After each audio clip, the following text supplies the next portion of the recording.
Hi hello friends, welcome back to my channel. ప్రస్తుతం మనకి AP రాష్ట్ర వ్యాప్తంగా ఉన్నటువంటి పెన్షన్దారులకు ఏపీ రాష్ట్ర ప్రభుత్వం అయితే ఊహించిన శుభవార్త అయితే చెప్పబోతుందండి.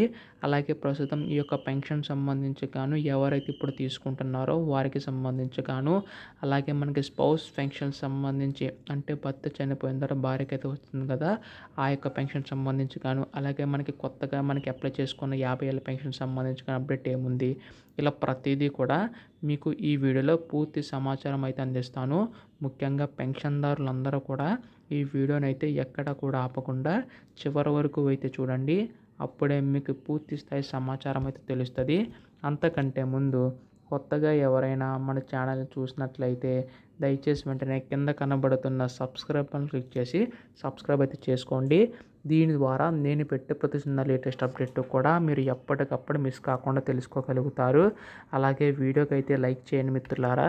దీని ద్వారా మరికొంతమందికి ఈ సమాచారం అనేది తెలుస్తుంది. ఇంకా మనం ఆలస్యం చేయకుండా వీడియోలోకి అయితే వెళ్ళిపోదాం.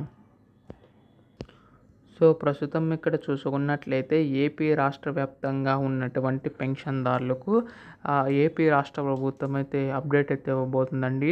మనకి ప్రస్తుతం ముఖ్యంగా మొదటి చూసుకున్నట్లయితే స్పౌస్ పెన్షన్లు ఏవైతే ఉంటాయో, అంటే మనకి భర్త చనిపోయిన తర్వాత భార్యకి వితంతుల పెన్షన్కి అయితే అందిస్తుంది కదా, ఆ విధంగా పెన్షన్ సంబంధించి కానీ అప్లై చేసుకోవడానికి అయితే వీలైతే కల్పించబోతుంది అనమాట. అలాగే దీనికి సంబంధించి కానీ 50 ఏళ్ళ పెన్షన్ కూడా మనకి అందించడానికి అయితే సిద్ధమవుతుందండి ఏపీ రాష్ట్ర ప్రభుత్వం. అలాగే కొత్తగా మనకి పెన్షన్దారులు అయితే అప్లై చేసుకోబోతున్నారు కదా, సో వారికి కూడా అందించబోతుందండి. దాదాపుగా 85,000 మంది వరకు కూడా స్పౌస్ పెన్షన్లు అయితే ఉన్నాయి. సో వారికి కూడా అప్లై చేసుకోవడానికి అయితే వీలైతే కల్పించబోతుంది ఏపీ రాష్ట్ర ప్రభుత్వం. అంతేకాదండి, మనకి దివ్యాంగుల పెన్షన్ సంబంధించి కాను ఆ కేటగిరీ ఉన్న వాళ్ళకి కూడా ఈ యొక్క పెన్షన్ నిధులు పెంచి అందించడానికి అయితే సిద్ధమవుతుందన్నమాట. అయితే ఈ యొక్క పెన్షన్ సంబంధించి గాను మనకి దివ్యాంగుల పెన్షన్ రావాలంటే మీ యొక్క పెర్ఫార్మెన్స్ అనేది మనకి 40% కంటే ఎక్కువైతే ఉండాలన్నమాట. పర్సంటేజ్ అనేది అయితే ఆ విధంగా ఉంటేనే మనకైతే ఈ యొక్క దివ్యాంగుల పెన్షన్ 6,000 నుంచి 10,000 వరకు కూడా మీరు పొందే అవకాశం ఉందండి. మనకి ఈ యొక్క రాష్ట్ర ప్రభుత్వం అయితే వీలైతే కల్పించబోతుందన్నమాట. మామూలుగా వృద్ధులు, వితంతులు, ఒంటరి మహిళలకు సంబంధించి గాను 4,000 అందిస్తుంది కదా ఏపీ రాష్ట్ర ప్రభుత్వం. దివ్యాంగుల పెన్షన్ సంబంధించి కానీ 40% కంటే ఎక్కువ ఉంటే 6,000 వరకు కూడా, 60% కంటే ఎక్కువ ఉంటే మనకి 10,000 వరకు కూడా, 80% కంటే ఎక్కువ ఉంటే 15,000 పెన్షన్ కూడా మనకైతే అందించబోతుందండి. ఎన్నడూ లేని విధంగా మనకి ఏపీ రాష్ట్ర ప్రభుత్వం అయితే ఈ యొక్క పెన్షన్ అయితే అందించబోతుందన్నమాట.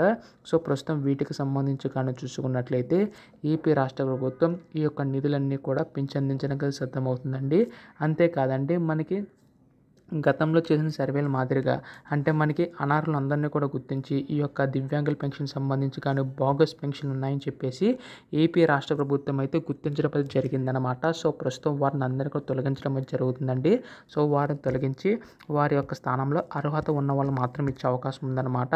సో ప్రస్తుతం వారందరినీ కూడా తొలగించడం అయితే జరిగిందండి. అయితే ఇప్పుడు ఎవరైతే కొత్తగా అప్లై చేసుకుంటున్నారో వారికి అయితే వీలైతే కల్పించబోతుందన్నమాట ఏపీ రాష్ట్ర ప్రభుత్వం. తొందరలోనే దీనిపై కొన్ని నిర్ణయం అయితే తీసుకోబోతుందండి.